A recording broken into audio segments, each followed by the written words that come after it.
Hi everyone, welcome to this week's Memories video. If you like it, please don't forget to subscribe so you don't miss out on my next uploads. So after working hard all summer in a job I hated, my reward was a trip up to Blackpool to stay in the same hotel as the Westlife boys when they were visiting to turn on the famous illuminations. Or at least that was the plan. We had totally blown the budget to stay in the Imperial, the most expensive hotel there. But after checking in, we heard from a friend back in London that Shane had left the Conrad that morning in a tour bus. This was basically proof that they weren't going to be staying overnight. But we knew the others weren't yet in England and would be flying in, so we were faced with a dilemma. Did we queue all day to be front row for their performance, or head to the airport? Maybe if we'd got to meet the guys loads over the summer like the other London followers, our decision would have been different. But as we'd all been stuck at work, we opted for the airport crave. So all of us piled into the car to head back to Manchester.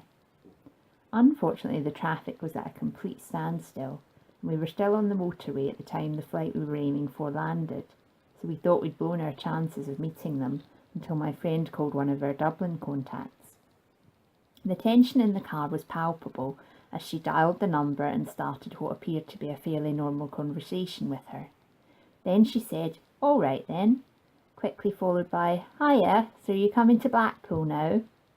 Laughter. Then, if five are doing it, why did Shane leave London this morning and tell people he was going to Blackpool? She was talking to Nikki and doing a much better job of holding a conversation than I had done a few weeks before with Mark. We'd made the right decision because miraculously Nikki and Cian were just about to leave Dublin for Manchester. We got to the airport about 10 minutes later, giving us over an hour to prepare for the arrival. But actually it turned out we only had a few minutes to prepare for the surprise arrival of another member of the band. We'd spotted the tour bus almost immediately and parked nearby. Just as we walked towards it, we saw Mark, who'd flown in from a recording session in Sweden, with their security guy Paul Higgins coming from the opposite direction. He was just about to light a cigarette, naughty Marky, but obviously suspected I'd give him a telling off, as he put it in his pocket when he spotted us. I think he said hello but didn't stop, so I was a bit gutted, as assumed that would be the last I'd see of him. Brian was also already on board, as he'd been picked up from Kerry's house in Warrington. We stayed by the bus, willing the three of them to come out as long as we could, and came up with the idea of giving them a gift of several sticks of Blackpool rock, which we gave to the bus driver with a sarcastic note saying, "Thanks for coming out to see us. Here's a souvenir of your brief visit to Blackpool." It was time to go into the terminal to meet Nikki and Cian then. There were a few other Manchester-based fans there, so they stopped for a while to have photos. Halfway through the crave, we noticed Mark had come back into the terminal to get a Burger King, but we didn't want to annoy him while he was eating, so we stayed with Nikki, who was dressed in a very fitted denim jacket with nothing underneath. That led to a bit of speculation on what exactly had happened to his top.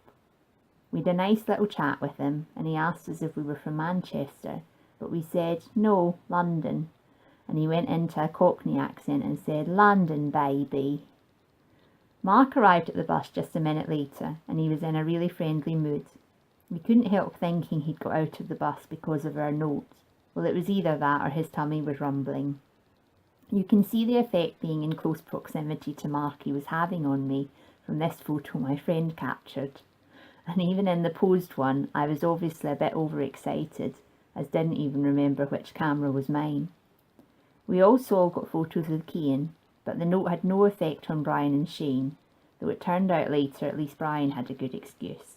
We then proceeded to screech out of the airport right behind them, quite a feat from a 1-litre Ford Fiesta, and follow them all the way through lots of traffic back to Blackpool. When we reached the outskirts, we were a bit scared to discover they had a police escort, and at one point our car accidentally got between the coach and it. But even when it got in front again, we were the first car in their entourage. As expected, we weren't able to get anywhere near for the performance, but for some reason my friend and I thought it would be fun to run after the cars they'd transferred into as they were leaving, which was a rather embarrassing thing to do looking back on it. I've said in my notes that Mark waved at me, but don't actually remember that. What I do remember is that poor Brian was being given oxygen in the car, and a few days later the local newspaper reported on that, though they said it was Nicky who collapsed after coming off stage, but that just proves you shouldn't believe everything you read in the papers. Then they were gone, getting back into the tour bus for their return to London, so we went back to our very expensive hotel for a good night's sleep.